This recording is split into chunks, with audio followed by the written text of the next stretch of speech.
जंगल में एक नीम के पेड़ पर बहुत सारे कौवे बैठे थे। वो सब जोर जोर से काव काव करके एक दूसरे से झगड़ा कर रहे थे।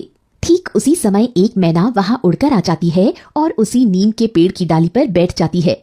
मैना को देखकर सारे कौवे जोर जोर से चिल्लाने लगे और उस पर टूट पड़े। आज घने बादल छाए हुए हैं और चारों तरफ अंधेरा ही अंधेरा हो गया है। मैं अपना घोंसला भी भूल आई हूँ। कृपा करके मुझे आज की रात यहाँ बिताने दे। बिल्कुल नहीं, बिल्कुल नहीं, ये हमारा पेड़ है, तुम यहाँ से चली जाओ। ये सारे पेड़ ईश्वर ने बनाए हैं।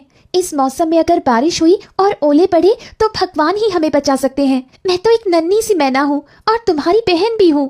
तुम लोग मुझ पर दया कर मुझे बस एक रात यहाँ गुजारने दो। मैं तुम सबकी आभारी रहूंगी।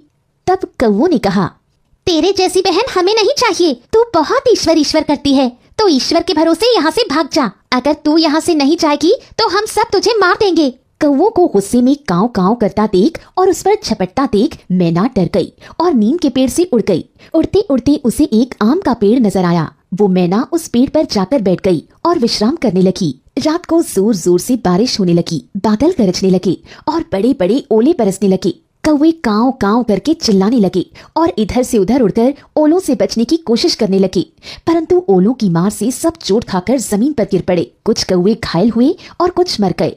मैना जिस आम के पेड़ पर बैठी थी उसकी एक डाली टूटकर पेड़ की जड़ के पास गिर गई। इससे मैना को ओलों से बचने के लिए एक जगह मिल गई।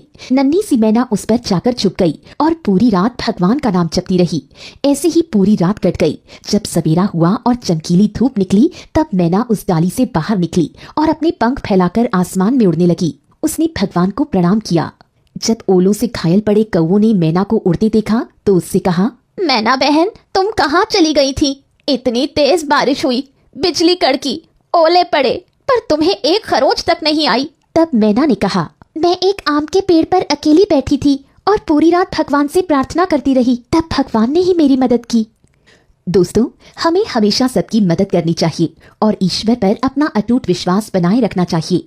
जो प्राणी भगवान को याद करता है और उनकी पूजा आराधना करता है, भगवान हमेशा उन पर अपनी कृपा दृष्टि बनाए रखते हैं।